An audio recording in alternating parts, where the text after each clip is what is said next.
Merci Laurent, c'est vrai qu'on avait manqué ça au début. Je vais poursuivre avec le quiz.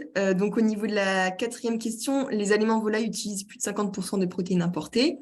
Donc là, voilà, même principe. On alterne des questions qui sont plus axées élevage avec d'autres qui sont plus axées grande culture. Et la cinquième question qui était sur le lien avec la SAU, pour aussi apporter la notion que l'autonomie protéique se travaille à la fois à l'échelle des productions de l'exploitation, mais qu'il y a aussi certains leviers qui sont activables sans avoir un lien direct avec la SAU de l'exploitation, comme par exemple utiliser le moins possible de protéines pour l'alimentation animale, ou pour privilégier des protéines locales qui ne soient pas forcément produites directement sur la SAU, mais qui soient produites au niveau du territoire de manière locale. Donc voilà pour une présentation succincte du quiz. Pour la suite, je vais laisser la parole à ma collègue Laetitia. Laetitia, je peux te laisser partager ton écran? Oui, il faut que tu départages du coup et je pourrais prendre. Voilà. Alors. Bonjour à tous.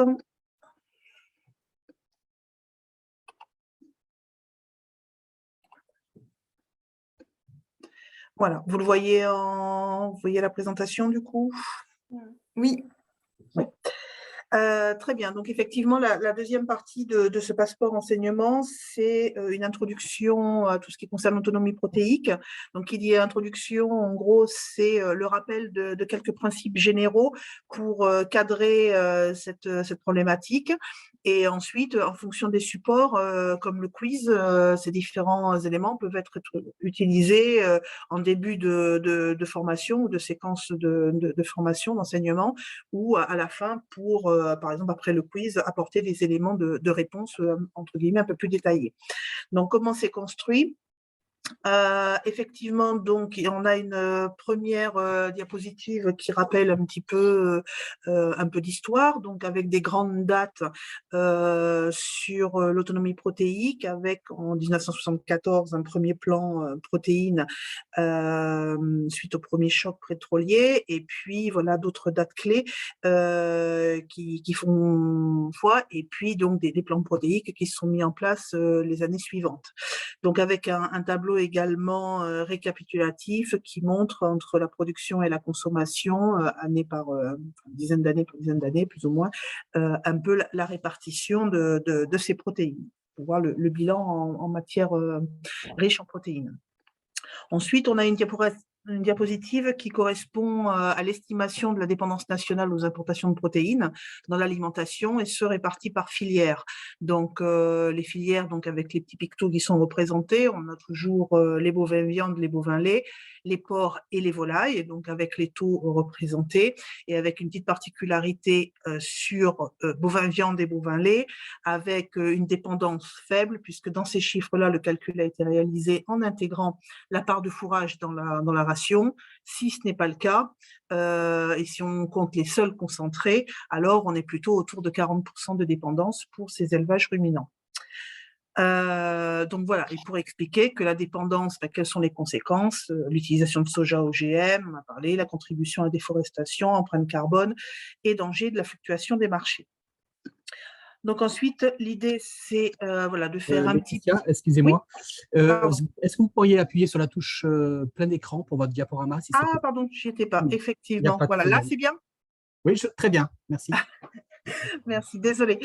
Donc effectivement, après une diapo sur les principales sources de protéines, à la fois donc les cultures en tant que telles et les cultures transformées sous forme de soja, avec à chaque fois un diagramme de répartition en termes de composition entre les matières azotées totales, la cellulose, l'amidon, les matières grasses, et de bien reparler effectivement et de bien avoir cette notion que la quantité de protéines produites à l'hectare dépend à la fois du taux de protéines des cultures et du rendement réalisé par ces cultures. C'est des exemples qui sont donnés voilà, en fonction de la performance des cultures. Donc ensuite, un point donc quand on parle d'autonomie protéique, on a le côté donc culture avec les oléagineux. Donc les oléagineux qui sont une des principales sources de protéines. C'est vrai qu'on ne les cite pas toujours. Quand on parle de protéines, et c'est ce qu'on disait tout à l'heure, effectivement, on a les protéagineux en tant que tels, les légumineuses, mais on a les oléagineux, les céréales également et les fourrages. Et tout ça faisant la part de protéines qui peuvent intégrer une ration. Donc là, on fait un point sur les oléagineux pour rappeler un peu les avantages de ces cultures dans une rotation et pour bien repréciser effectivement en fonction de la culture concernée, la part la part d'huile et la part de protéines une fois que ça passe dans la partie trituration. Également, donc 2 diapos pour voir un peu les dynamiques de production. Donc, il y en a une qui concerne les oléagineux, la suivante concerne les protéagineux. Donc, à la fois pour voir la dynamique d'évolution des surfaces et des rendements. Voilà, donc effectivement, donc pour les oléagineux, plutôt une évolution. Pour les rendements, donc un peu d'instabilité, mais voilà, pour illustrer aussi en particulier sur les protéagineux, d'où les plans protéines nécessaires parfois, un petit peu la variabilité tant sur le niveau de surface qu'au niveau des rendements, où on voit qu'il y a encore des travaux à réaliser pour optimiser cette production de protéines. Donc ça, c'était le pendant culture. Et puis donc, dans cette partie autonomie protéique et introduction, l'idée, effectivement, c'est de voir la partie animale et la valorisation par les animaux de ces protéines, et donc d'intégrer la notion de ration journalière pour effectivement rappeler comment il faut faire l'adéquation entre les besoins quotidiens et les apports au niveau des différents animaux. Donc là, c'est un rappel effectivement sur la théorie et en particulier la différence en fonction des types d'élevage. Les ruminants qui, eux, sont capables de synthétiser des acides aminés à partir de l'azote non protéique, grâce à la panse, et les monogastriques qui, eux, n'en sont pas capables. Donc, du coup, qui ont besoin d'avoir des acides aminés directement dans les rations et au niveau de l'alimentation. Donc, pour synthétiser, donc un petit schéma, effectivement, pour identifier comment ruminants et monogastriques transforment les matières azotées totales et comment se passe l'assimilation des acides aminés, et avec derrière les unités utilisées, donc la partie PDI pour les ruminants et le pourcentage de protéines, de matières azotées au niveau de la ration des monogastriques. Donc, comme souvent dans les diaporamas, il y a les liens ici pour mettre les références et pour aller plus loin quand c'est nécessaire.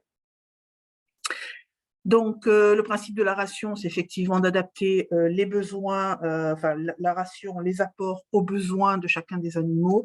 Donc, un tableau récapitulatif en dissociant donc les ruminants des monogastriques, et pour chaque catégorie d'animal et leur stade physiologique, l'identification donc des besoins en grammes par jour pour les PDI, pour les ruminants, et en pourcentage en besoin de matière azotée totale au niveau des monogastriques.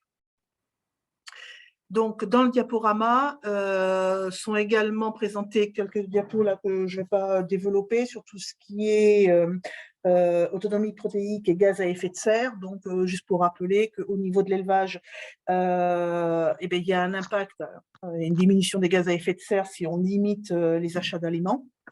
Et puis, au niveau des cultures, effectivement, directement, l'introduction de légumineuses dans les assolements, légumineuses qui captent et qui fixent l'azote de l'air, permet également de diminuer l'impact sur les gaz à effet de serre.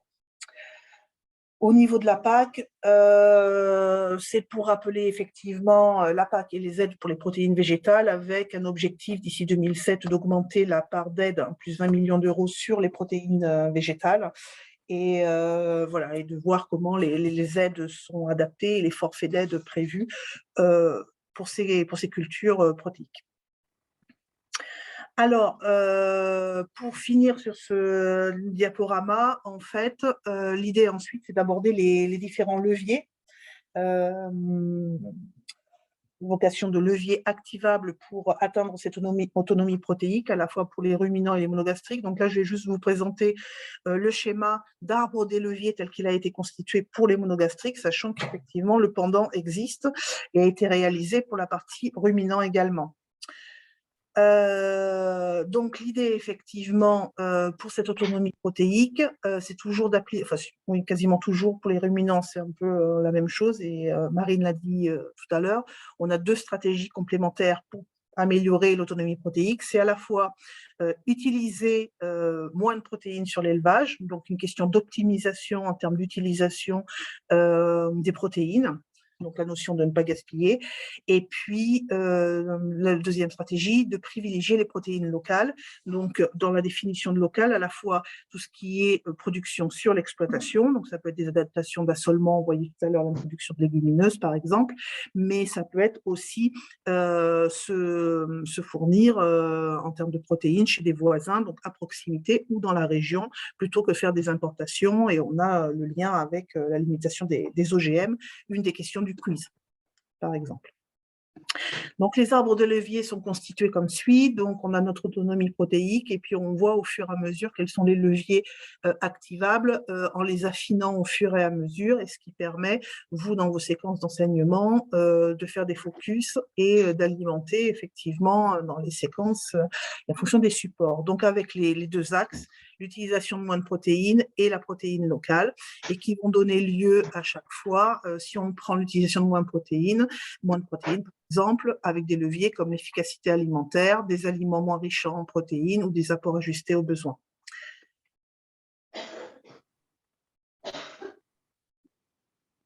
Je vais passer. Donc voilà, là c'est pour vous montrer comment l'arbre après est détaillé, ce qui donne lieu à discussion et à approfondissement.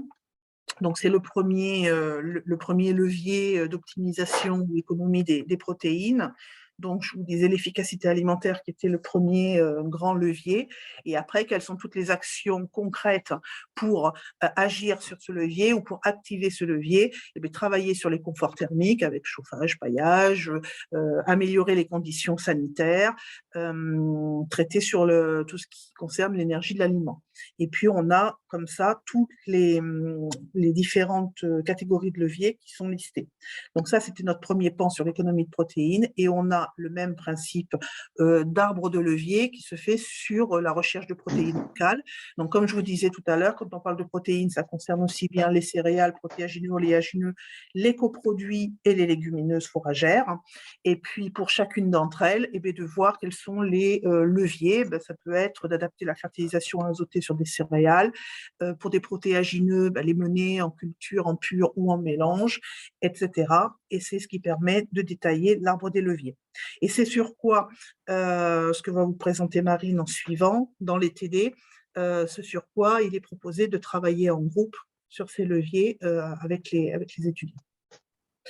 Voilà, ben, en termes de conclusion là-dessus, c'est de redire la même chose, vraiment, de travailler sur l'autonomie protéique au niveau de ces 2 axes, ne pas gaspiller et se fournir en protéines locales. Voilà, donc après la partie TD, c'est la 3e partie du passeport enseignement. Comment tu veux faire, Marine? Tu reprends la main, tu repasses ton diaporama? Oui, ouais, ce sera aussi simple. D'accord. Ok, j'arrête le partage. Je te laisse la main. Voilà, pour la partie TD. Merci Laetitia.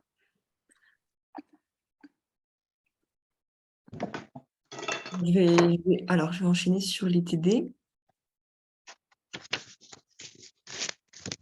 Oh, mince.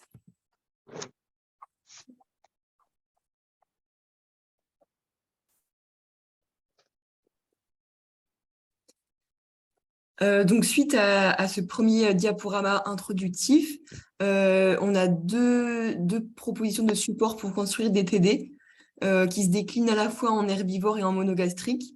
Comme on ne peut pas tout présenter là, on a choisi de vous présenter uniquement ici l'herbivore dans le cadre de ces diapos. là, mais il y a l'équivalent pour le pendant monogastrique.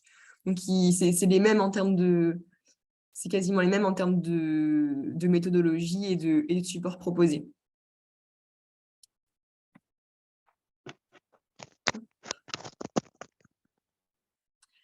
Alors, ce TD, il est composé en plusieurs parties. Enfin, oui, voilà, c'est plusieurs parties. Et dans chaque partie, il y a des propositions qui, après, sont destinées à être des outils pour que vous puissiez concevoir votre propre TD. Donc, la première partie, c'est de présenter une exploitation sur laquelle on va travailler avec le groupe. Donc, ça peut être l'exploitation du lycée, l'exploitation du stage d'un des étudiants, ou ça peut être aussi un cas type, par exemple, via les fichiers Gnosis qui reprennent pour un certain nombre de filières des cas types. Et donc, à chaque fois, sur les diapos, il y a la colonne de gauche où il y a le déroulé un peu de ce qu'on propose et la colonne de droite, les ressources qui sont disponibles. Donc là, on peut voir qu'à gauche, ce qu'on propose, c'est de présenter cette exploitation sur laquelle on va travailler avec son système d'alimentation, le système fourrager, l'assolement, les principaux résultats économiques, les données de production. Et à droite, les éléments ressources qu'on a. Donc là, ce qu'on a mis, c'est les liens vers les différentes fiches Gnosis qui existent pour pouvoir choisir une exploitation. La seconde partie, c'est d'identifier avec le groupe classe les leviers qui pourraient permettre d'améliorer l'autonomie protéique sur cet élevage en question. Donc là, la proposition, c'est que les étudiants, les élèves puissent faire la liste des leviers possibles sur des post-it et qu'ensuite, ensemble, on les repositionne sur l'arbre des leviers qu'on vous a présenté tout à l'heure pour pouvoir reconstruire avec eux cet arbre des leviers-là. Donc, ça peut se faire au début, alors que l'arbre des leviers n'a pas encore été présenté, pour le construire avec eux au fur et à mesure. Ou ça peut aussi se faire une fois que l'arbre des leviers a été présenté pour qu'ils intègrent vraiment ce qui vient d'être présenté. Donc là, les ressources qui sont disponibles, il faut des post-it pour faire cette activité. Et la ressource disponible, c'est l'arbre des leviers vierge qui est sur la diapositive suivante. Ensuite, une fois qu'il y a ce travail qui a été fait, l'idée, c'est de compléter la liste des leviers qui auraient pu être oubliés ou non identifiés et illustrer certains de ces leviers-là. Et donc là, pour l'illustration, on a mis à votre disposition un certain nombre de supports d'illustration. Je vais vous les montrer. Alors, donc là, c'est l'arbre des leviers avec une version vierge. Là, c'est la proposition de solution qui est faite. Et ensuite, dans les supports d'illustration, donc là, on a 3 slides avec un certain nombre de ressources. Donc, on retrouve au début l'e-book dont je vous parlais au début, où c'est un espace en ligne qui permet de rassembler un certain nombre de références techniques.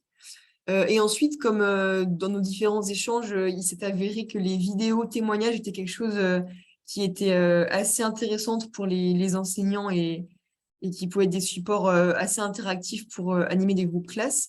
On a essayé de recenser les vidéos qu'on trouvait qui témoignent de différents leviers.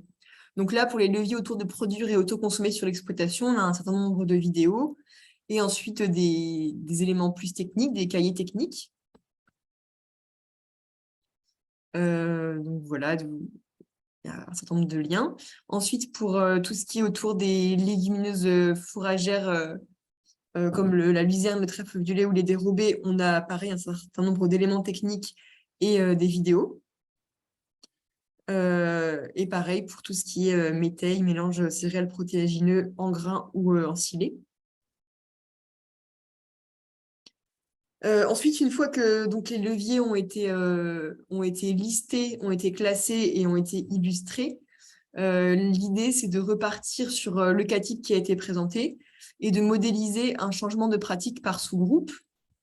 Donc là, l'idée, c'est de choisir un ou quelques leviers et de mesurer les impacts que pourrait avoir ce changement de pratique sur l'autonomie protéique de l'exploitation agricole. Mais il peut y avoir aussi des modélisations sur le coût que ça implique, sur l'impact sur l'assolement, éventuellement sur le temps de travail. Et ça permet ainsi d'identifier pour les leviers sur lesquels on travaille les atouts, les inconvénients, qu'est-ce qui va être facile à mettre en œuvre dans cette pratique, qu'est-ce qui va être plus compliqué. Et donc là, on vous a mis aussi dans l'espace en ligne un exemple de modélisation sur Excel, avec un exemple de calcul qui peut être fait quand on introduit par exemple plus de luzerne dans l'alimentation des animaux. La partie suivante, c'est la présentation de la simulation au groupe classe, puisque donc on a fait des petits groupes et après il peut y avoir une partie de restitution collective et d'échange. Et enfin, on a une dernière partie optionnelle d'utilisation de l'outil Devotop qui va vous être présenté par Denis Follet tout à l'heure. Donc, qui est, pour ceux qui n'en ont jamais entendu parler, c'est un outil qui permet de faire un diagnostic de l'autonomie protéique d'une exploitation dans sa version la plus courante, on va dire, et qui peut être utilisé donc, pour compléter ce qui a déjà été travaillé en amont.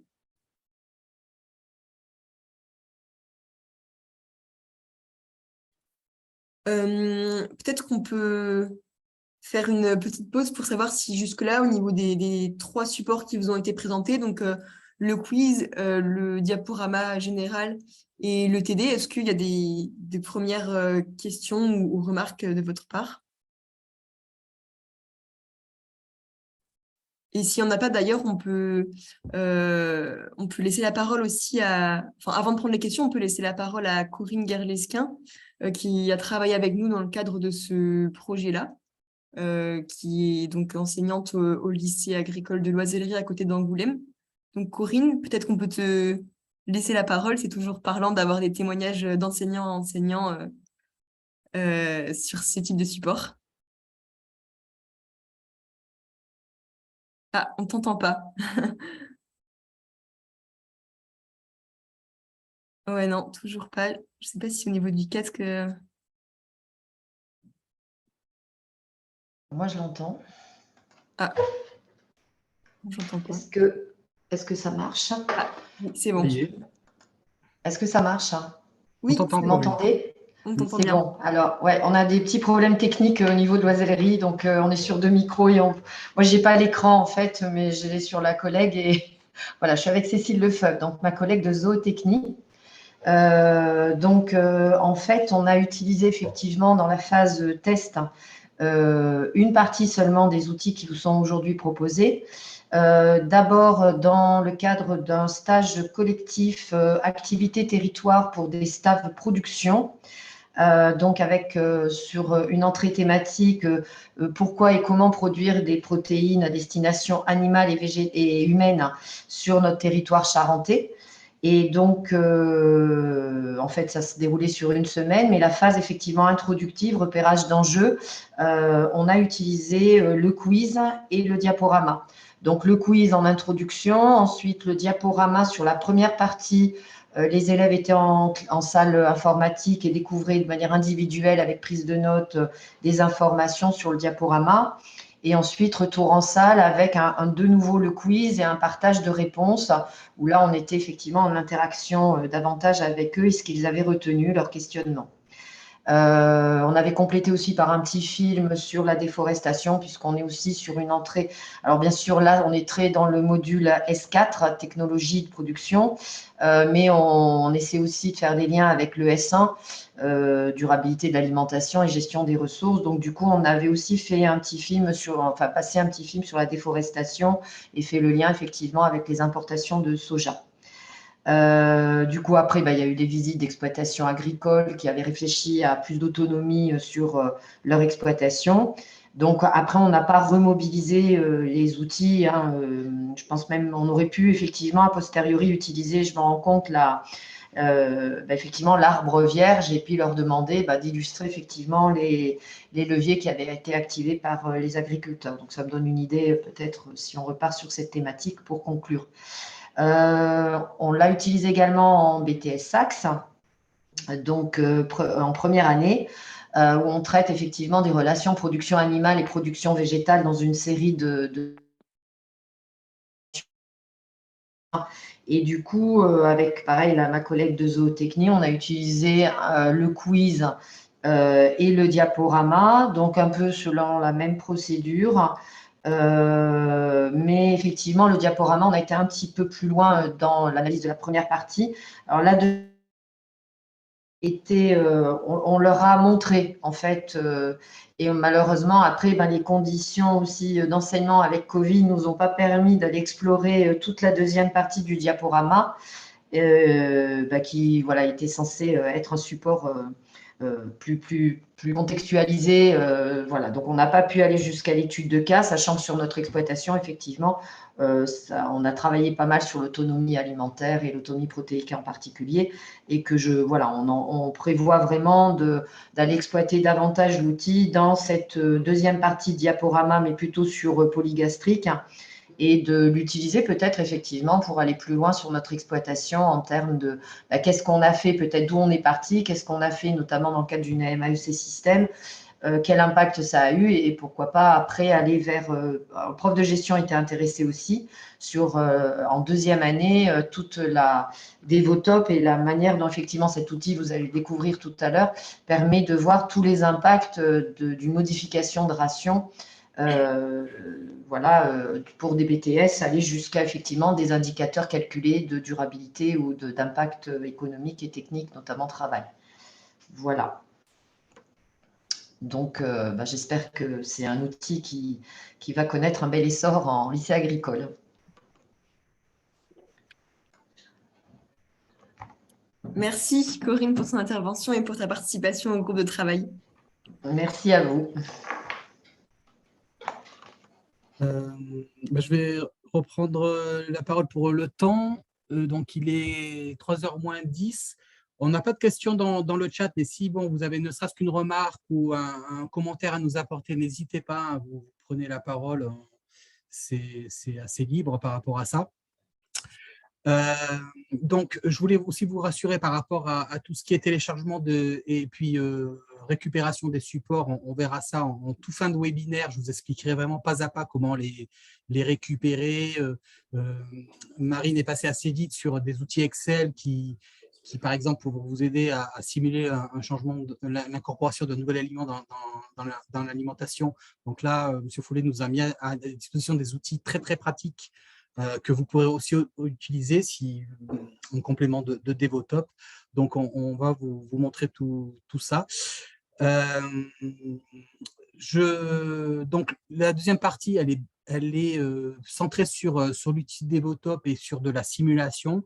Donc, elle va être utile pour certains, peut-être moins pour d'autres. Bon, ça dépend de ce que vous allez faire avec les jeunes, mais je pense que c'est quand même un outil très, très intéressant si vous voulez aller vraiment dans le fonctionnement de l'autonomie protéique et l'utilisation dans la transition agroécologique du lycée, à un moment donné, ne serait-ce que pour vous, pour voir un petit peu plus comment ça marche. Donc, ce sera la deuxième partie du webinaire.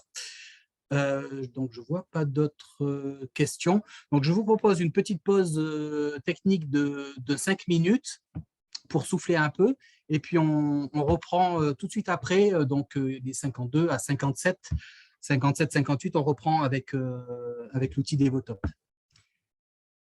À tout à l'heure. Merci.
Bien, rebonjour à tout le monde.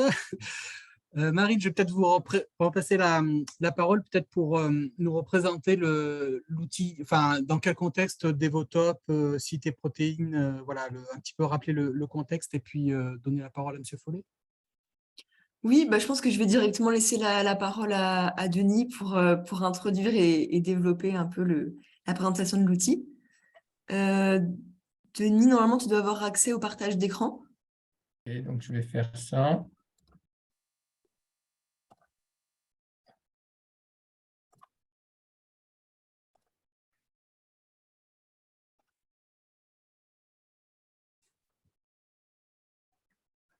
Est-ce que ça fonctionne? Est-ce que vous l'avez en plein écran? Là, on l'a en mode présentateur. Du coup, on a... Ah, mince. Ouais. Je pense que c'est parce que j'ai deux écrans. Comment on fait pour…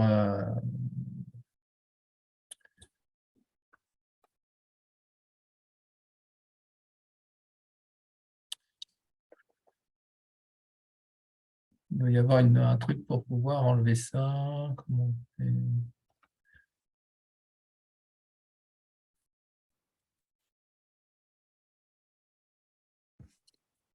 Oui, je sais pas trop, j'ai jamais fait du partage d'écran avec deux écrans.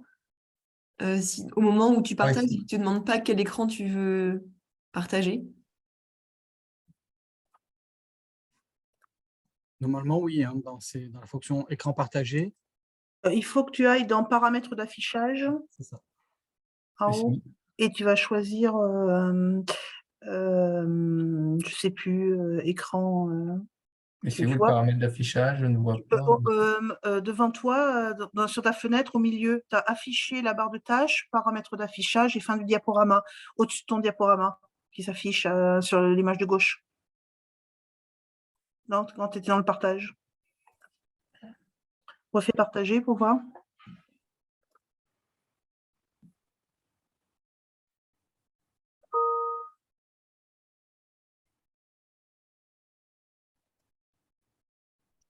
Ouais, en fait, je vais déconnecter mon deuxième écran, ça va être plus simple, parce que visiblement, je n'arrive pas à trouver. Tu pas trouvé là, parce que c'est un petit onglet qui est au-dessus de ton écran de l'affichage de la fenêtre principale. Ah ouais, c'est toujours en mode présentateur là. Voilà. Et regarde, là, tu vois ta diapositive, celle de gauche. Au-dessus, tu as le temps et au-dessus encore, tu as un petit ordinateur avec paramètres d'affichage. Voilà, à côté. Ouais, d'accord. Ok. Tu vois, donc tu vas dans la flèche et quand ça s'ouvre, je ne sais plus comment ça s'appelle, mais tu vas avoir ouvre la petite flèche là. Voilà, et il faut basculer en mode présentateur. C'est ça. Et si tu fais ça, ça va s'afficher en plein écran. Je n'ai pas accès là, j'ai pas la main là-dessus. Tu peux pas cliquer? Non. Ah, parce que normalement, c'est comme ça. Bon. Zut. Ça y est, vous n'avez pas un truc là? Non, là, tu viens de finir le partage. Oui, mais j'ai dû. Ah oui, mais hop, Remets en partage peut-être. Ouais. voilà. Ah, là, Oui, c'est bon. ça marche. Bon, Merci. excusez-moi pour Pas de souci. ce contretemps. Oui, donc bonjour à tous. Donc moi je suis effectivement Denis Follet de la Chambre d'agriculture de Bretagne et je vais vous présenter un outil que l'on appelle Devotop qui a été développé dans le cadre d'un métaprojet qu'on appelait SOS Protéines, qui a été financé par l'Europe et par les régions Bretagne et Pays de la Loire. Donc, c'était un métaprojet. Et dans ce métaprojet, il y avait le petit projet qui consistait à créer un outil pour pouvoir faire le diagnostic dans les exploitations sur l'autonomie protéique. Donc, nos objectifs, les diapos passent bien? Oui. Bien. Donc, l'objectif qu'on s'était fixé dans le développement de l'outil, c'est d'abord créer une méthode simple et rapide. On ne voulait pas passer une demi-journée dans l'exploitation pour pouvoir calculer l'autonomie protéique.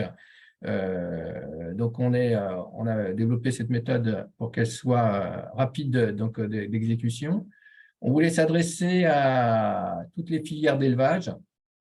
On a donc, vous verrez que l'outil, on n'a pas la volaille, mais on a la production porcine, les caprins, les ovins, les bovins laitiers et les bovins viande.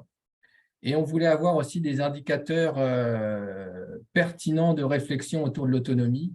Donc, je les aborderai tout à l'heure, mais le principal, c'est celui qui calcule l'autonomie protéique, donc le rapport entre les besoins et celles qui sont produites sur l'exploitation. Donc, cet outil a 3 modules. Donc, un module qui consiste à faire le diagnostic donc, de l'exploitation, un module qui est sur l'optimisation, et le troisième qui permet de faire des simulations à l'échelle d'une exploitation. C'est un outil qui a été développé sous Excel et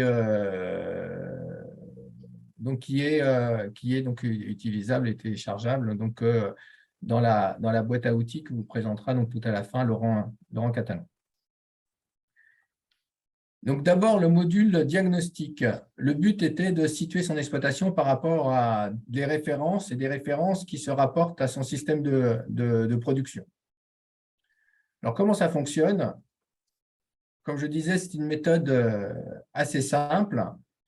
On essaye d'estimer les besoins théoriques donc, de l'exploitation en MAT. Et comment on fait? On fait un inventaire donc, des animaux et de leur production, par exemple pour le nombre de vaches, le nombre de génisses, la production laitière des vaches, les taux. Et à partir d'ABAC qui sont embarqués dans l'outil, on calcule des besoins de chacun des types d'animaux, ce qui nous fait donc un besoin total en MAT donc, pour cet atelier-là. Et s'il y a plusieurs ateliers, on refait l'opération pour chacun des ateliers. Donc, s'il y a les productions porcines, on fait la même chose. S'il y a d'autres productions bovines et les caprins, on fait la même chose. Ce qui nous donne un besoin théorique en MAT de l'exploitation. Et en face, on regarde tout ce qui est acheté. Toute la MAT qui est achetée, bien souvent donc en production bovine, c'est les concentrés qui sont utilisés pour nourrir les animaux. Mais ça peut être aussi des fourrages qui seraient achetés en cas de déficit, ça pourrait être des coproduits et qui apportent de la MAT sur l'exploitation. Et par différence, on a donc l'autonomie protéique sur l'exploitation, ce qui nous permet donc de faire le calcul. Donc là, c'est le premier indicateur. On qualifie aussi chaque type d'aliment suivant trois provenances. Soit c'est une provenance locale. Je ne sais pas si vous voyez ma souris. Oui. Oui. Donc, soit c'est une provenance locale et qu'on qualifiera donc de régionale. Et on a mis un petit pictogramme qui correspond donc à cette MAT consommée et d'origine locale, c'est un tracteur. Soit c'est des aliments importés et, qui viennent d'un peu plus loin, hors région, mais au niveau national. Et là, on a mis le petit pictogramme donc, camion.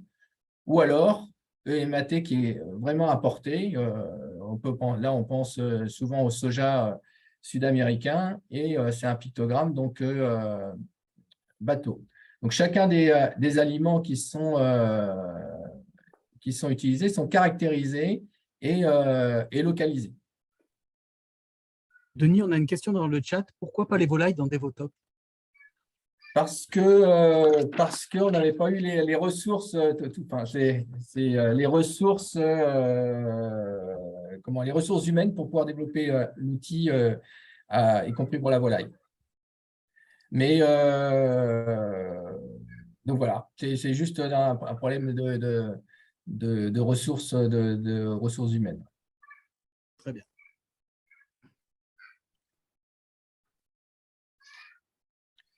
Donc, donc là, c'était de manière générale, donc on calcule ça au niveau de l'exploitation. Il y a une petite subtilité pour ce qui est de la production porcine. où là, on ne part pas de besoins à partir des catégories d'animaux, on part des aliments qui sont réellement consommés par les porcs et par chaque catégorie d'animal à partir des enregistrements qui sont faits dans les élevages. Et sinon, on procède de la même manière, par différence entre ce qui est consommé au total et ce qui est acheté, on a l'autonomie protéique. Alors ensuite, comment on présente… Il y avait encore une question d'Emmanuel. Pour quelle interprétation tu fais de la notion de région? Est-ce que c'est une région administrative, une région d'élevage ou je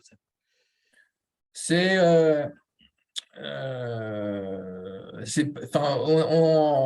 Pour simplifier, on a parlé de régional, région administrative, mais j'ai presque envie de dire, c'est paramétrable en fonction de ce que vous souhaitez avoir comme données. Parce que je ne comptais pas aller dans ce détail-là de l'information, mais toutes les données sont… on a des tables qui sont embarquées dans l'outil, mais on peut les modifier.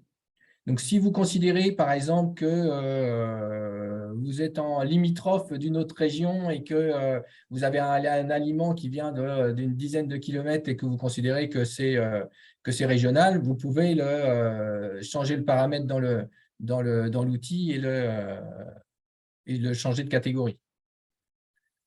C'est comme on a mis si je prends par exemple sur le soja qui vient américain, on l'a mis systématiquement en bateau.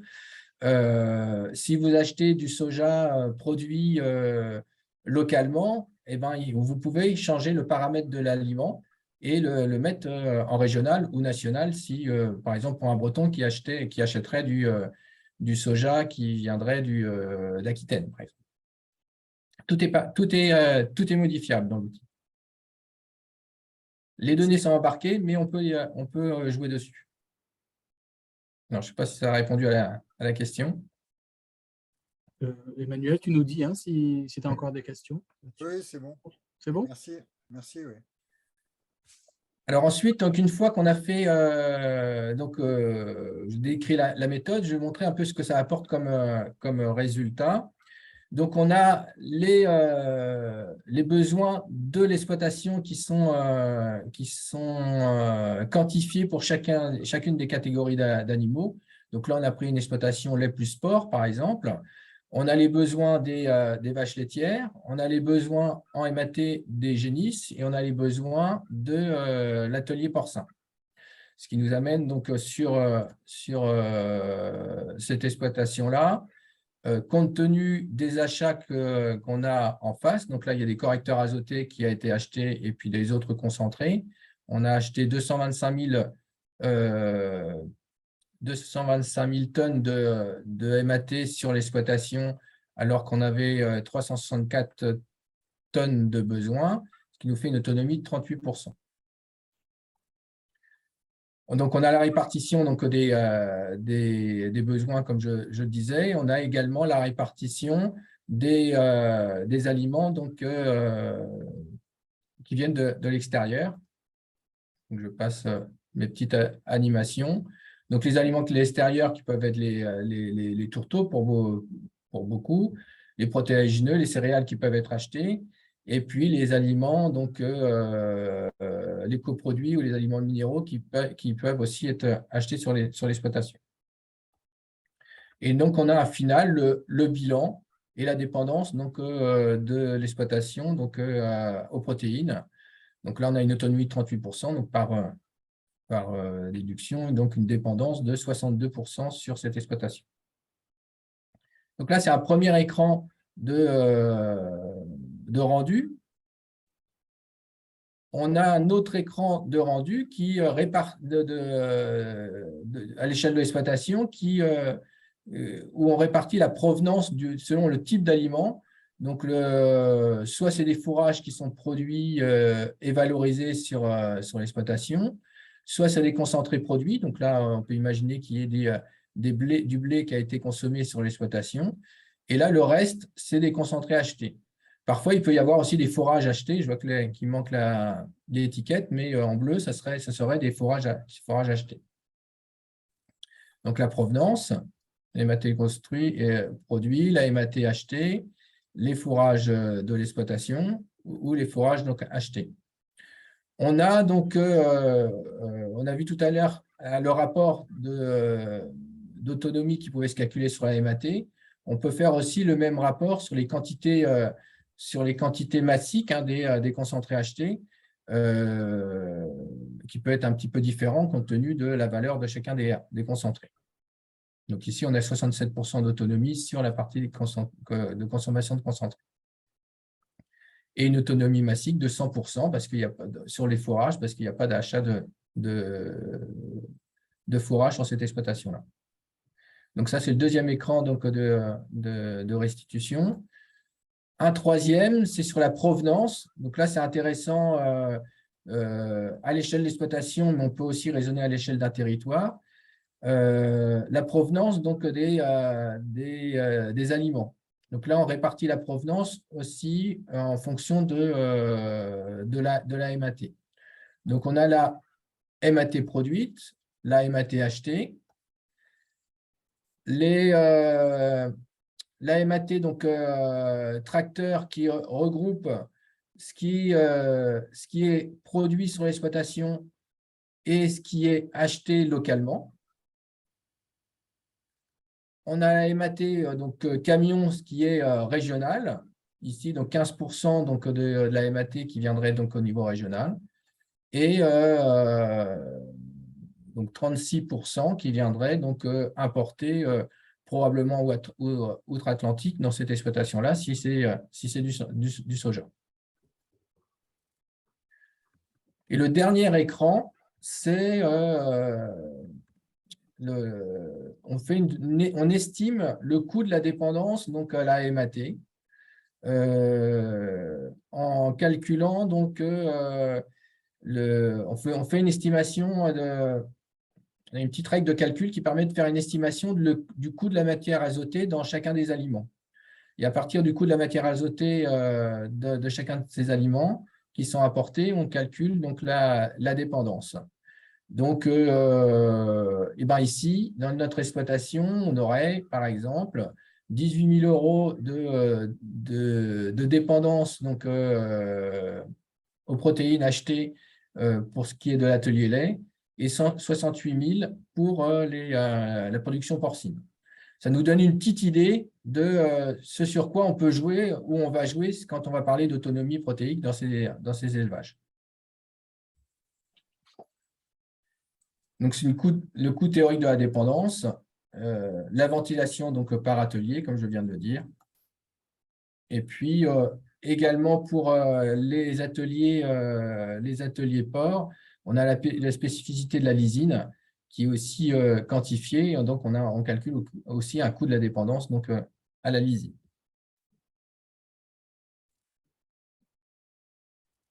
Donc là, c'est à l'échelle de l'exploitation. Et ensuite, on peut on sort quelques indicateurs à l'échelle de chacun des ateliers.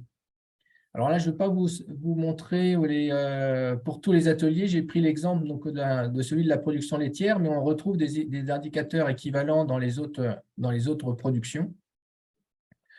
Donc le premier, on l'a vu, on a la répartition des besoins et des sources en MAT pour l'atelier. Donc, ce qu'on a eu pour l'exploitation, on l'a spécifiquement pour chacun des ateliers en ayant un petit peu plus de détails. On a un niveau d'autonomie de l'atelier qui est positionné par rapport à son système de production sur une petite réglette qui va du rouge au vert en mettant donc les positions maximum, minimum qui sont des repères produits à partir des fermes, des fermes qui sont suivies dans les réseaux. Et les barrettes sont fonction du système de production.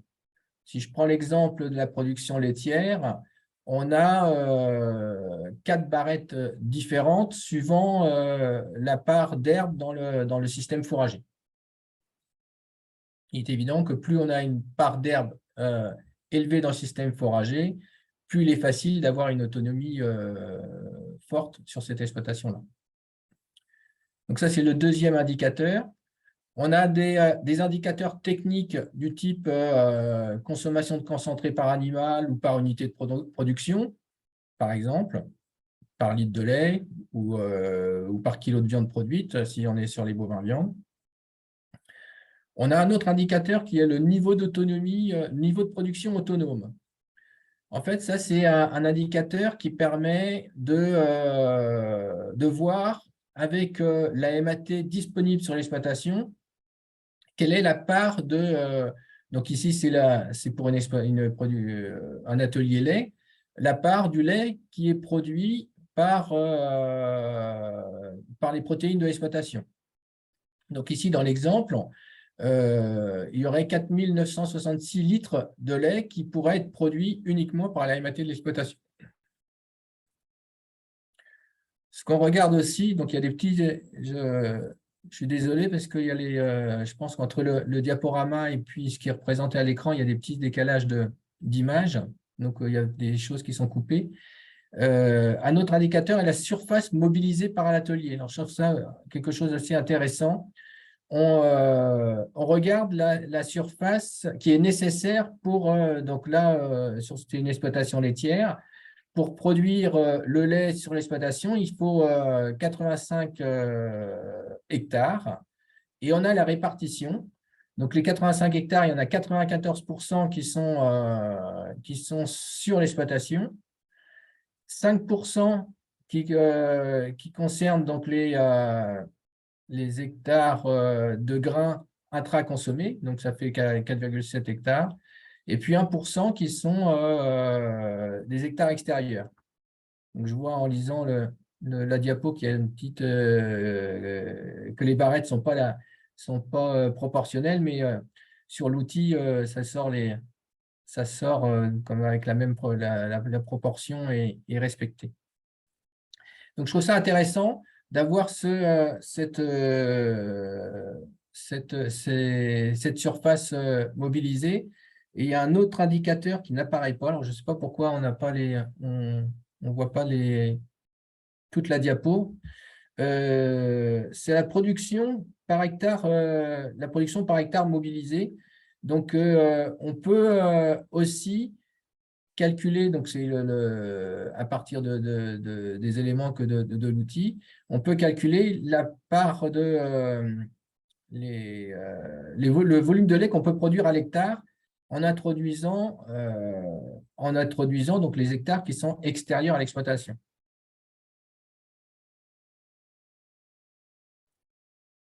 Donc ces indicateurs-là, donc là je donnais pour le lait, mais on a le même type d'indicateur sur quelle production quelle surface est nécessaire pour produire 10 tonnes de viande vive, par exemple, et ce qui nous permet donc de comparer les exploitations entre elles. Pour le lait, c'est quelle surface nécessaire pour produire 100 000 litres de lait. Et quand on compare les exploitations entre elles, ça permet de les positionner et pouvoir faire discuter les éleveurs entre eux. Quand on est avec des étudiants, c'est pareil, on peut les faire aussi discuter s'ils ont plusieurs exploitations de support de stage. Peut être aussi un moyen de les faire discuter entre eux. Alors, il y a une question dans le chat. Corinne, si je la traduis mal, tu me dis, c'est les cours évoluant. Il est possible de saisir les prix d'achat effectifs. Je pense que c'est les cours des matières premières. Oui, en fait, l'outil, pour pouvoir avoir sortir la dépendance au niveau économique en matière azotée, on demande donc le cours de rentrée, le cours du soja du jour et puis le cours du blé du jour. Et à partir de ces deux montants, il calcule un coût de la MAT. On demande même 3 montants en fait. On demande le coût du tourteau de soja, le coût du tourteau de colza et le cours du blé. Et à partir de ces 3 éléments-là, on calcule un coût de la MAT.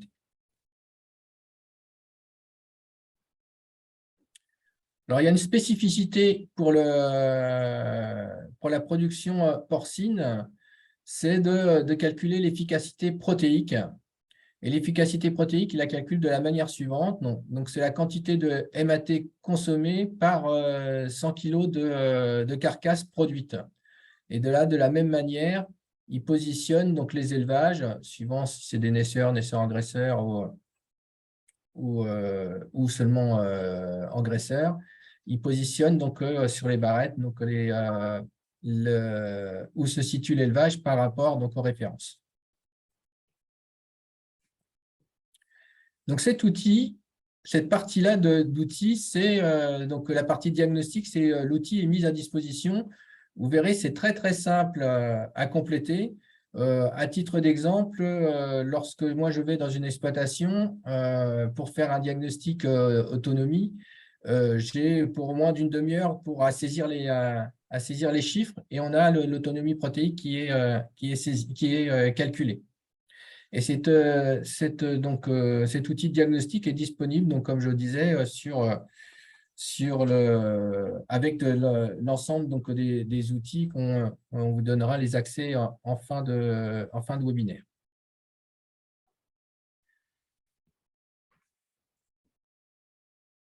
Alors, le deuxième module de DevoTop, s'il n'y a pas de questions sur la partie diagnostic, j'enchaîne sur le module optimisation. Non, vous pouvez y aller. Ouais. J'y vais. Alors, donc, il y a le deuxième module et le troisième module sont donc des modules complémentaires à l'outil DevoTop. Ces deux volets-là, ils ne sont pas mis à disposition directement parce qu'ils demandent donc, un peu plus d'expertise pour pouvoir les mettre en œuvre. Donc, on met à disposition l'outil qu'après avoir une petite prise en main, donc une présentation et une prise en main donc, de l'outil. Donc, pour pouvoir l'obtenir, il faut passer par cette prise en main. Donc, je vais vous présenter ce qu'ils sont capables de faire. Donc, il y a la partie optimisation. Donc, l'idée, c'est d'avoir fait d'abord le diagnostic. C'est l'étape 1, hein, réaliser l'audit. Donc, ça, on a vu ça ensemble à l'instant. La deuxième étape, c'est d'évaluer donc les consommations et les qualités de fourrage et d'évaluer les rendements des cultures fourragères. Ce que vous avez vu jusqu'à maintenant, on n'a pas eu besoin de savoir ce que les vaches mangeaient en fourrage, enfin de ce qu'elles mangeaient sur l'exploitation, puisque on partait de besoins d'ABAC et de besoins estimés en MAT. Et là, pour faire donc l'optimisation, on va avoir besoin donc d'estimer ces consommations-là. Donc, il faut quantifier les quantités de fourrage qui sont consommées. Donc, ça peut être là, on a pris une illustration avec l'herbe, hein, c'est l'ensilage d'herbe qui est consommé, l'enrubanage, le foin. On qualifie la qualité donc, de chacun des fourrages. Et ça nous donne donc des quantités consommées à l'échelle de l'atelier, pour les vaches laitières, par exemple. On fait la même chose donc, avec le maïs. Et puis, donc, on a les quantités de fourrage qui sont consommées par les animaux. Sachant que le pâturage est estimé donc, en fonction donc, des ingestions. Et donc, ça nous permet donc, rapidement, on a les besoins estimés, donc la production donc, de MAT estimée donc, sur l'exploitation. On a ce qui est valorisé par les animaux. Et donc, le rapport nous permet de calculer une efficacité de l'azote. Comme on l'a vu pour la production porcine, eh ben, ça nous permet de calculer les quantités, soit une efficacité en faisant le rapport entre les besoins et la MAT consommée estimée, soit ramenée par unité de production. Donc ici, dans notre cas, la MAT consommée par unité de production est de 181 kg de MAT par millilitre de lait.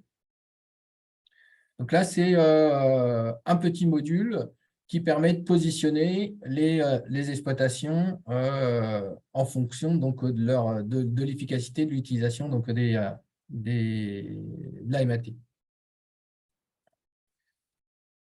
Donc ça, c'est un module qui est relativement, rapidement mis en œuvre, donc aussi pour pouvoir donc, optimiser, donc voir s'il y a des moyens d'optimisation sans rien changer sur l'exploitation, s'il n'y a pas du gaspillage à l'échelle de l'exploitation.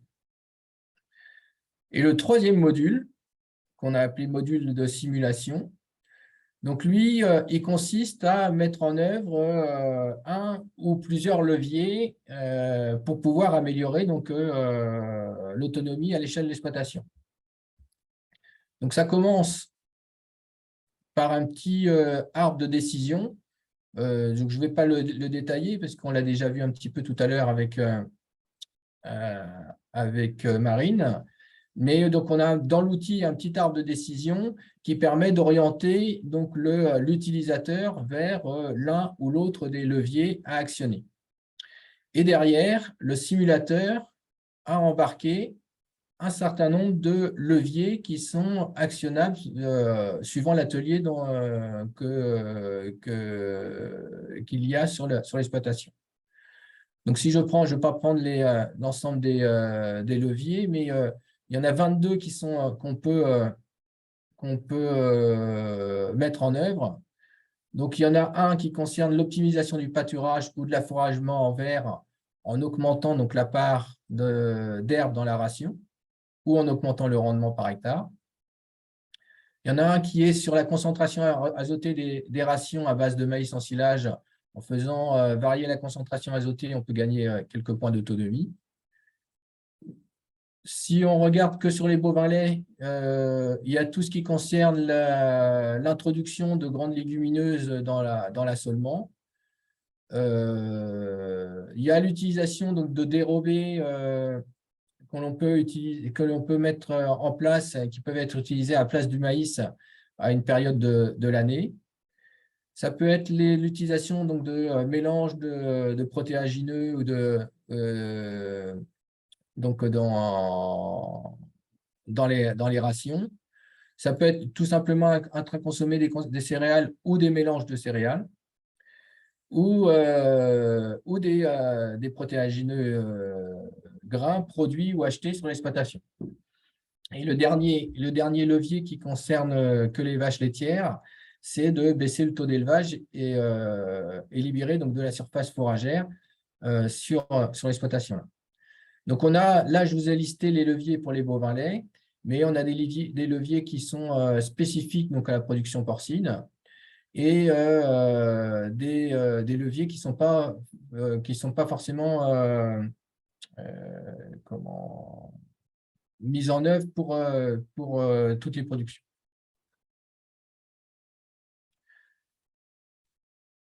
Donc, l'étape 1, donc dans le principe des simulations, il est le même pour tous les leviers. On introduit, c'est comme si on introduisait un nouvel aliment dans la ration des animaux. Donc, ça concerne soit une catégorie d'animaux, soit tous les animaux. Donc on rentre la nature de l'aliment, on rentre le potentiel et donc de rendement si c'est un aliment qui est autoconsommé. Donc, on a tous ces éléments-là qui sont aussi embarqués, mais sur lesquels on peut aussi jouer et on peut modifier. Donc, on introduit un nouvel aliment. La deuxième étape, c'est analyser à quoi il sera substitué. Si on met de la luzerne, par exemple, c'est un peu moins de maïs de consommer. Et donc, on en mesure ensuite les conséquences. Et on raisonne à isoproduction. Donc, si je prends le cas de la luzerne, mettons qu'on ajoute de la luzerne donc, dans une ration des vaches laitières, ça fera un peu moins de maïs consommé. Mais si on veut produire la même quantité de lait, il faudra sans doute rajouter un petit peu de blé. Et donc, tout ça est directement renseigné donc, dans l'outil et permet de faire des simulations donc, rapides. Et donc, troisième étape, on calcule les conséquences, quelle évolution ça engendre en termes de quantité d'aliments, en termes de culture, d'assolement et, avec les conséquences économiques et conséquences travail qu'il peut y avoir sur l'exploitation. Et tout ça est embarqué dans le simulateur. Donc, les données qui sont nécessaires sont embarquées dans le simulateur, mais restent modifiables. Donc, on peut adapter les données donc, à l'exploitation. Donc, je prends par exemple, pour le calcul, donc j'ai pris l'exemple de la luzerne, par exemple. Pour le calcul économique, on a la possibilité de choisir une luzerne avec 11 tonnes de rendement hectare, qui se ferait avec 3 ou 4 coupes, et on a un coût d'utilisation donc de cette luzerne rendue à l'auge de l'élevage. Donc, pour les références, en fait, viennent, on s'est inspiré des références qui ont été développées dans le cadre de Perel, qui a été construit dans les des pays de la Loire. Donc, on a ça pour toutes les catégories d'aliments, de fourrage, également pour lorsqu'on fait du pois, qu'on introduit des protéagineux, on a exactement les mêmes données.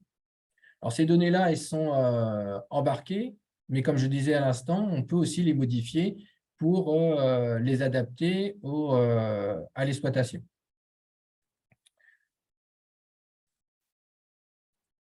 Et donc, on a au final un bilan des impacts. Donc, on a bien sûr, puisque c'est ça qu'on recherche, le bilan en termes d'autonomie. Donc, on a la situation passée avant d'actionner le levier et on a la situation après avoir actionné le levier. Donc là, on gagne 5 points d'autonomie, mais on a également la répartition qui est un petit peu différente entre de la provenance donc, des aliments sur l'exploitation. Donc ici, on a gagné 5 points d'autonomie, mais on a 50% donc de la MAT qui provient de l'exploitation. Et ensuite, on est passé de 26% d'aliments de MAT qui venaient de bateaux à 23, par exemple. Donc là, c'est le premier calcul qui est fait avec l'aide du simulateur. Le deuxième, c'est un calcul donc, économique qui est fait. C'est tout simplement, donc, on fait un budget partiel, hein, donc les coûts supplémentaires pour produire la luzerne, par exemple, et puis les économies qui ont été réalisées sur le maïs. Les économies qui ont été réalisées sur le soja qui a eu besoin en moins pour équilibrer le maïs, et puis le blé en plus, ça nous fait… donc, on a un petit budget partiel, et là, dans notre exemple, on a gagné 1 300 € sur le volet économique. Et on fait également aussi une petite simulation en termes de travail pour cultiver la luzerne et pour cultiver le maïs. Il y a un différentiel. Ici, il y a un différentiel de 19 heures, donc à l'échelle de l'exploitation. Donc l'outil nous permet donc de faire ces simulations, donc à la fois autonomie, à la fois économique, à la fois provenance des aliments et à la fois donc travail. Donc pour illustrer un petit peu ça, je vais vous montrer comment ça se conduit donc sur l'outil Excel. Donc, la première étape, comme je vous disais, je reprends l'exemple de la luzerne. Donc, on avait 91 vaches sur l'exploitation. On rajoute 3 kg de luzerne pendant 180 jours, donc pendant la période hivernale. Donc, ça, c'est le levier qu'on veut actionner. Deuxième étape, ça a les conséquences sur les ingestions. Donc, dans notre cas, ça a le fait de rajouter 3 kg de luzerne, c'est 2,4 kg de maïs en moins. Et on économise donc 1 kg de soja. On a l'impact sur l'assolement.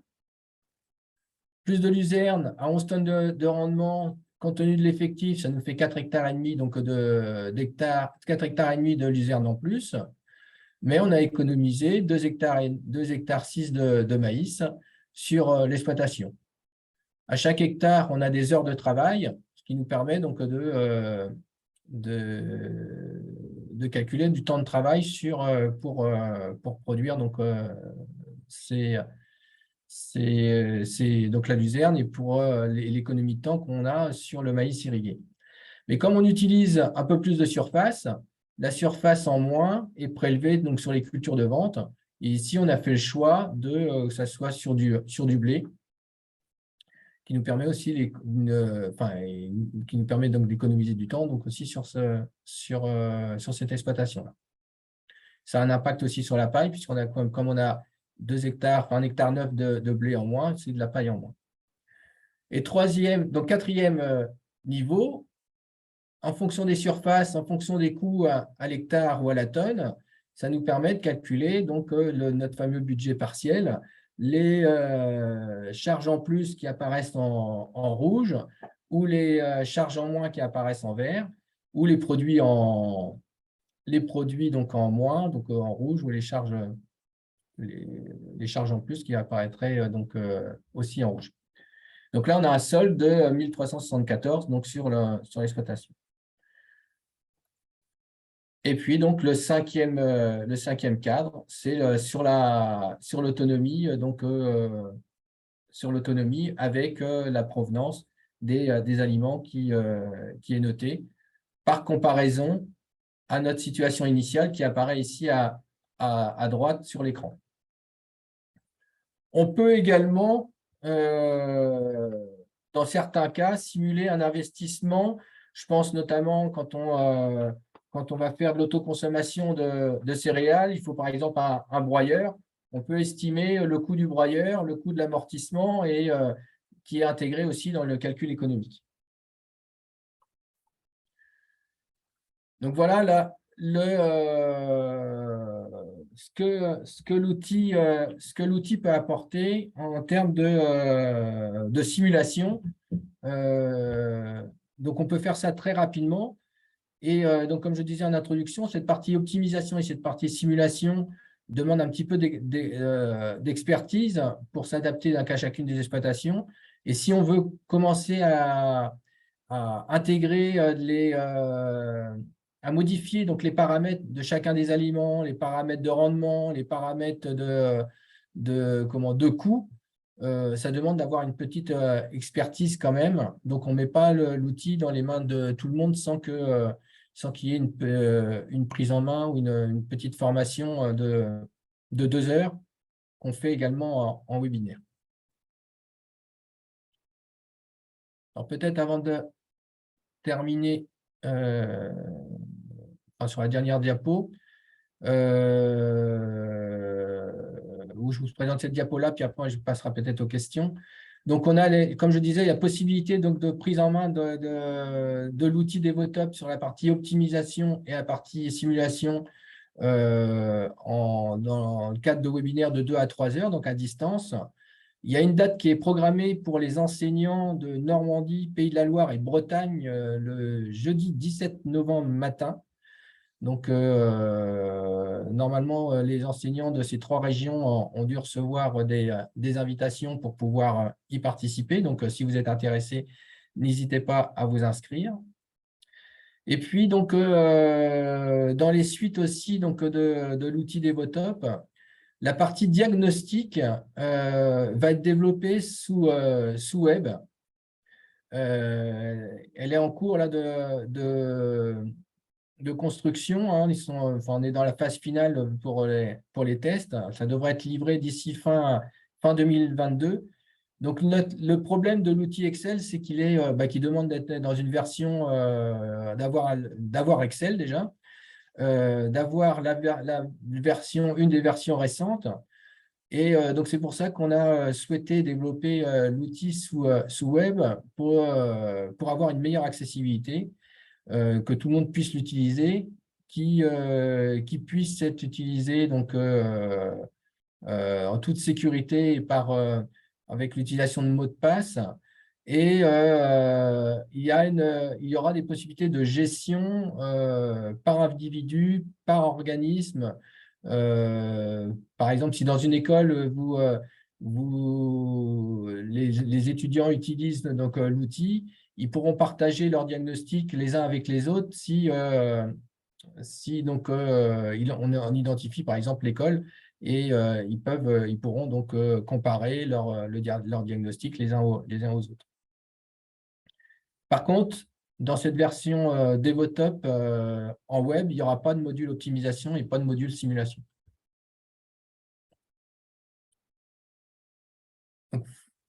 Donc, j'ai fini ma présentation. Il y a peut-être des questions sur le volet simulation.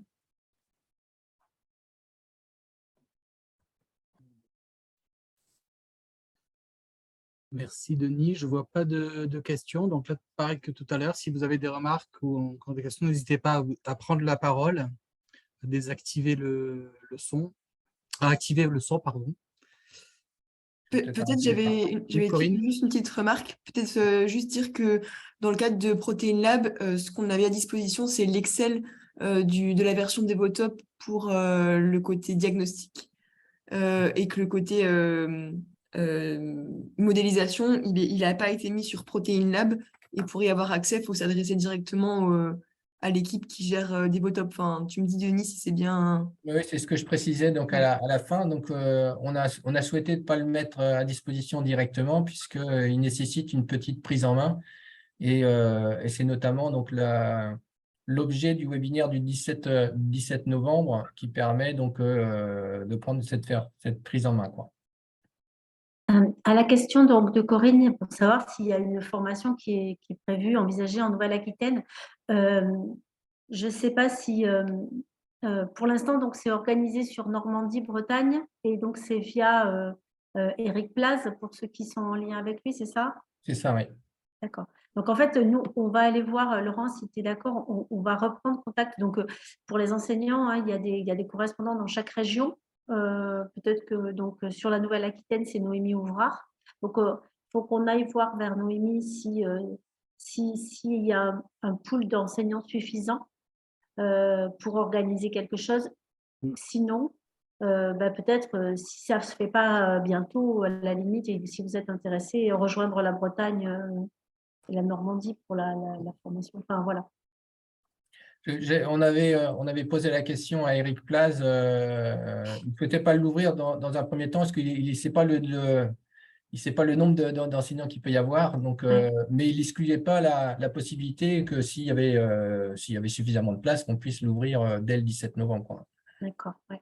À la limite, Corinne, on peut te laisser les coordonnées d'Eric Plaz par mail, et tu lui demandes. Voilà. Je vais le noter dans le chat.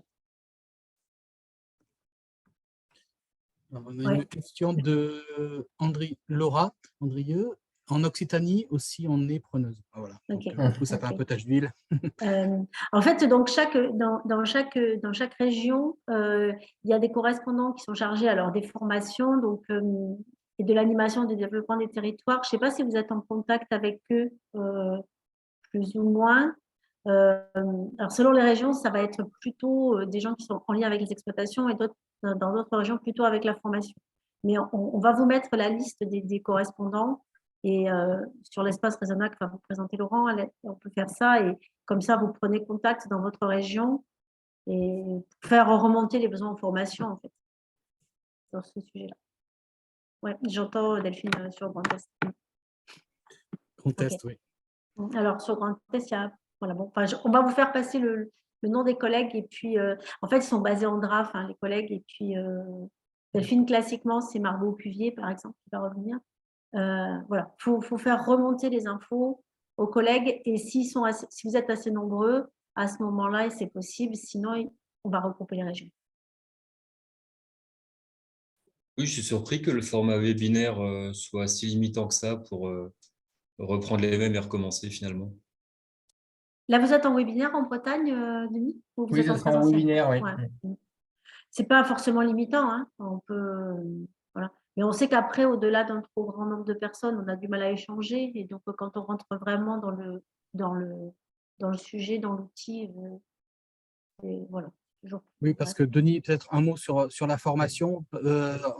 Vous partez d'un exemple, vous faites Oui. pratiquer un peu les enseignants. Comment ça se passe en quelques En mots? fait, c'est vraiment on est vraiment sur la prise en main de l'outil.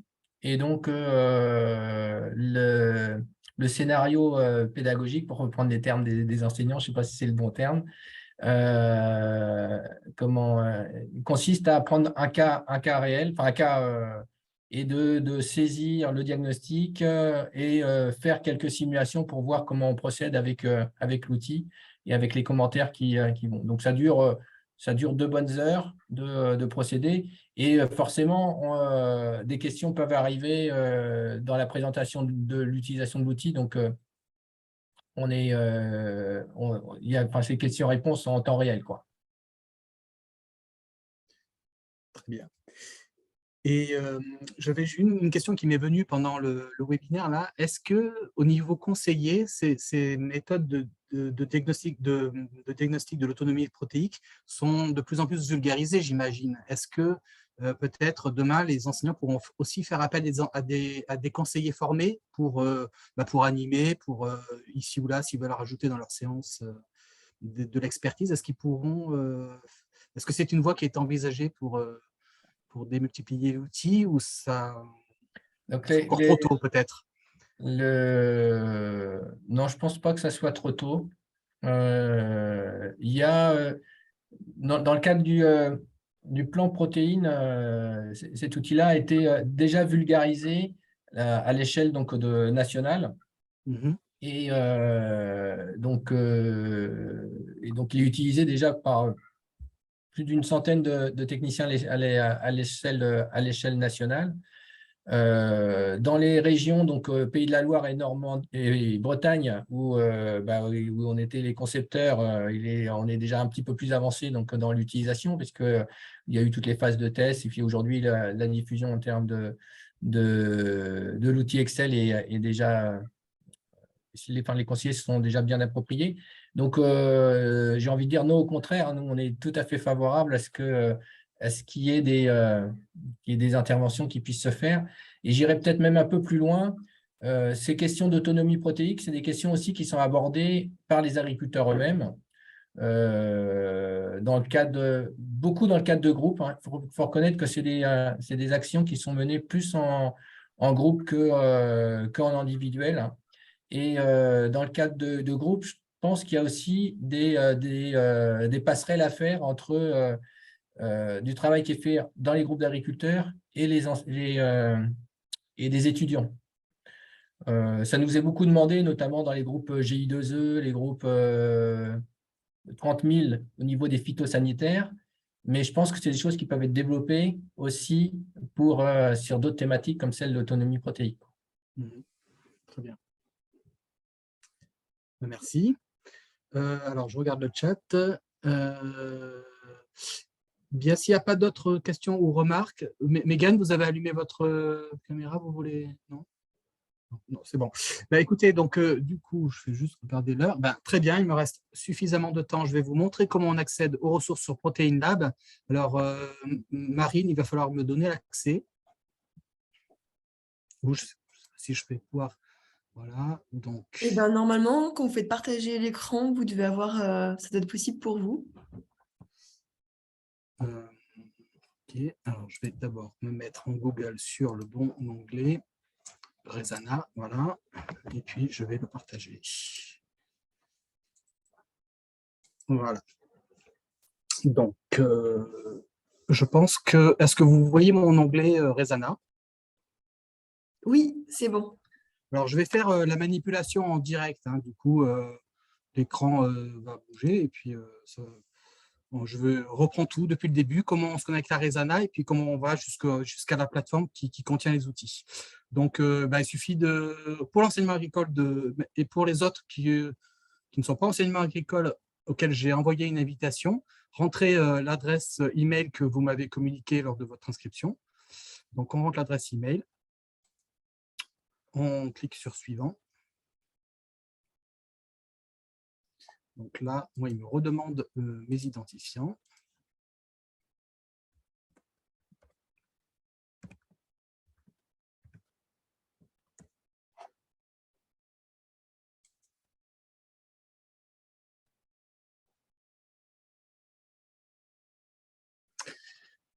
Alors, je pense que vous êtes un certain nombre à avoir donc, déjà eu une formation ou au moins une expérience sur Resana. Donc là, vous vous retrouvez dans ce type de configuration. Vous avez vos projets régionaux, vos projets locaux. Donc moi, j'ai mes projets à Rambouillet, puis mes projets nationaux. Et donc, on a donc avec la DGER décidé pour l'instant de mettre Protein Lab dans les projets donc, nationaux. Donc, c'est pour ça que ça commence par l'identifiant EA DGER Protein Lab. Et pour les enseignants qui sont aussi adhérents à l'espace zootechnie, vous avez votre espace zootechnie. Par exemple, pour les extérieurs, vous n'allez pas trouver les autres espaces, bien sûr, qui sont réservés à l'enseignement agricole. Donc, il suffit de cliquer sur votre espace, sur l'espace Protein Lab. Alors, le plus important, pour la première fois où vous allez vous connecter, je vous propose d'aller directement dans la présentation, qui est la présentation de ce qu'on a mis en place. L'espace, il permet d'accéder à un ensemble de ressources éducatives sur la thématique de l'autonomie protéique en élevage. Et donc, sur cet espace, vous trouverez un descriptif des différents projets de recherche et développement qui ont produit des ressources à l'attention de l'enseignement agricole. Donc, tout de suite, vous allez voir un rappel de la description du CASDAR site protéines et c'est mot pour mot, j'ai fait du copier-coller sur ce que vous a dit Marine tout à l'heure sur le contenu du passeport enseignement. Je ne vais peut-être pas tout le relire là, mais c'est ce que le CASDAR a produit donc en termes de ressources qui vous est rappelé. Je vous parle de ça parce que je pense qu'à l'avenir, dès qu'il y aura ce type de CASDAR qui produit des choses pour l'enseignement agricole et qui parle d'autonomie protéique, eh bien, on peut reproduire la même expérience et vous pourrez trouver sur cette page, finalement, au fil du temps, des mises à jour qu'on fera aux bergeries dans la veille de notre suivi des dossiers. Juste, Laurent, oui. je te coupe une seconde pour dire aux collègues qui ont déjà l'espace Resana zootechnique, on a choisi de faire un nouvel espace Resana. Alors, on pourrait dire encore un Resana. Simplement, là, ça sera vraiment un espace protéines et comme il est ouvert à des personnes extérieures à l'enseignement agricole, voilà, l'idée, c'était d'avoir un espace dédié pour éviter des croisements de messages. Voilà, des thématiques croisées. S'il y a des collègues qui ont envie d'aller sur cet espace et qui sont pas aujourd'hui en formation, on fera le lien. Voilà, donc c'est pour ça que vous avez… Alors, Isabelle, pour avoir accès à l'espace zootechnie, il faut m'envoyer un message. Voilà, pour me demander. C'est moi qui le gère. Voilà, ou Emmanuel, je t'ai rajouté aussi en animatrice de cet espace-là aussi.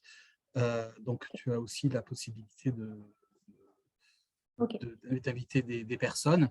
Et voilà, donc chaque descriptif vous rappellera quelles ressources ont été produites et l'endroit où elles ont été placées dans l'espace Protein Lab. Et donc, n'hésitez pas à contacter les animateurs de l'espace pour toute question et à revenir régulièrement sur cette page pour voir si de nouveaux projets ont été rajoutés. Mais bon, pour l'instant, on démarre avec donc, notre CASDAR cité protéines.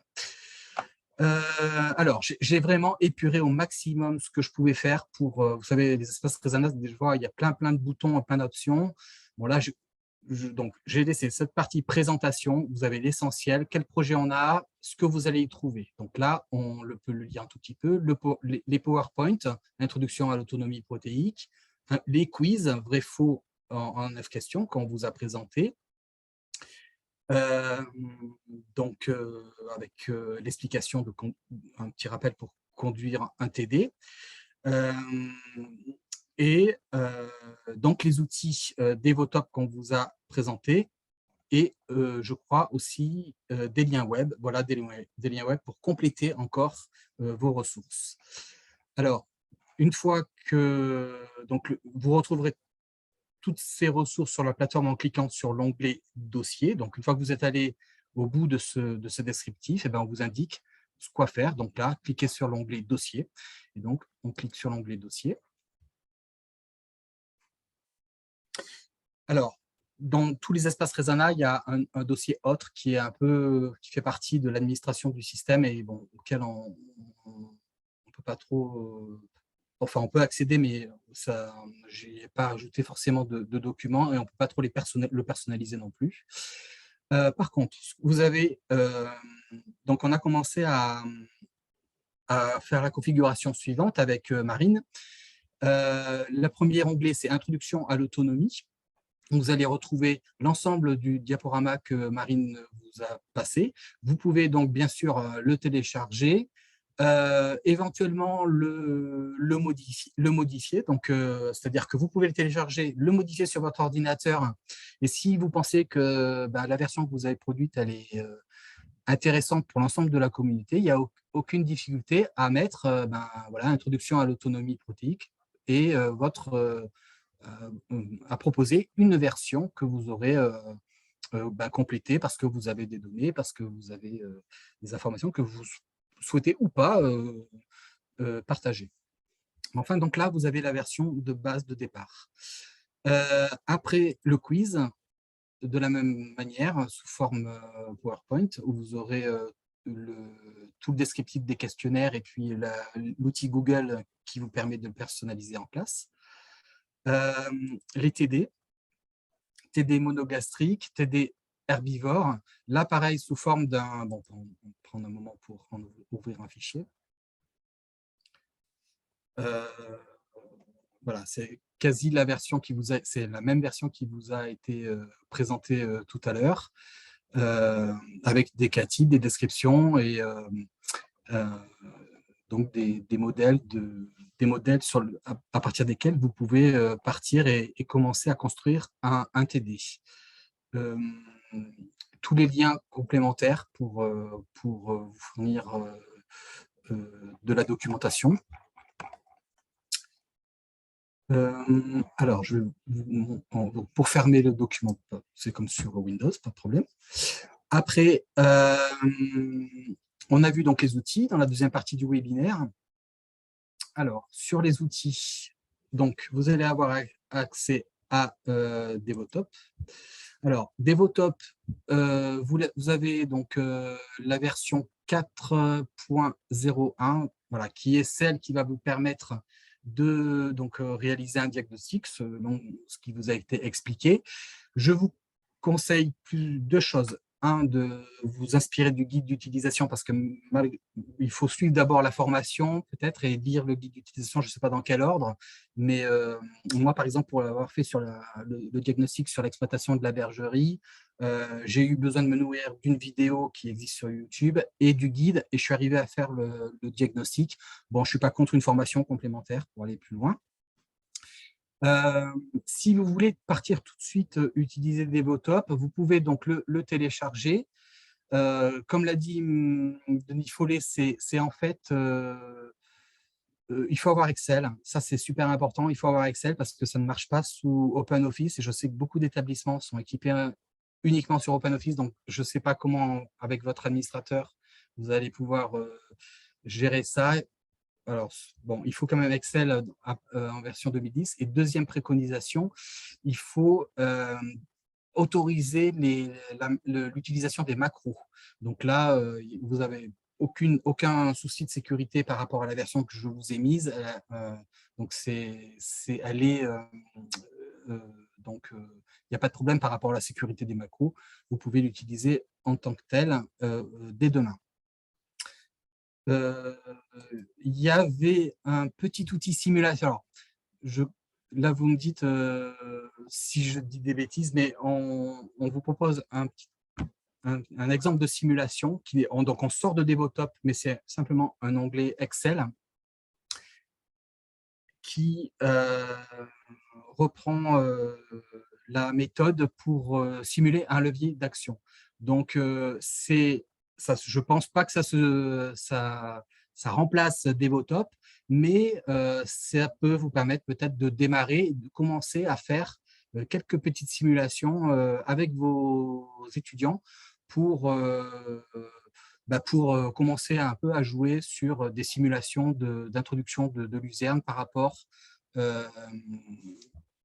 à une diminution du J'espère que ça vous a plu. En tout cas, c'était cela vous a été très présenté. intéressant. Regardez Merci à tous, tant les intervenants que les gens experts de le travail et puis tous les lycées sur qui se sont l'autonomie. mobilisés. Donc, On reproduira, on vous a mis reproduira ce petit l'expérience, outil là parce que aussi je pense qu'il y a des pour thématiques démarrer, à mais venir encore une qui fois, peuvent c'est vraiment intéresser pour tout le monde. commencer à… Eh bien, écoutez, peut-être travailler avec quelques au nom de toute BTS l'équipe, je vous remercie encore et puis je vous souhaite un très bon retour. remplacer la formation Devotop.